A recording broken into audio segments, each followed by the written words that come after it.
Sot në orët e para të mëngjesit u miratua buxheti dhe paketa fiskale. Paketa fiskale do mbahet mend gjatë. Do mbahet mend për faktin se kësaj radhe, ndryshe nga çdo herë tjetër, qeveria shqiptare ka sjell një amnisti fiskale e cila cënon rënd parazinë para ligjit. Qeveria shqiptare me dy ligje, shlyerjen e borxheve dhe marrëveshjen e paqes fiskale, i hap rrugë jo vetëm paligjshmërisë, jo vetëm pastrimit të parave, por nga ana tjetër i hap rrugë dhe një informaliteti që do të mbes gjatë në ekonominë shqiptare.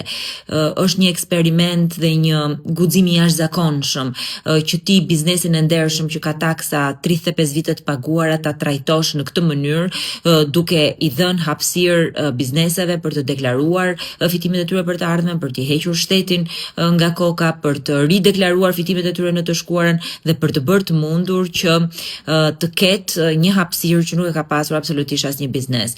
Për muaj me radhë kemi kërkuar Ministrit të Financave që të publikojë transparencën, që të bëjë transparencën, që të publikojë listën e atyre të cilët kanë përfitime për shlyerjen e gjobave dhe ato që do të lidhin marrëveshjet e paqes fiskale. Dhe kjo nuk ka ndodhur. Ky është një ligj i lobuar dhe i sponsorizuar. Ky është një ligj që nuk është për shumicën, por është për pakicën dhe i vendos minat themeleve të sistemit fiskal në Shqipëri, duke i hapur rrugë paligjshmërisë. Unë besoj që ky ligj, përveç kundërshtive që ka marrë, do të jetë ligj i radhës që do të shkojë dhe në gjykatën kushtetuese.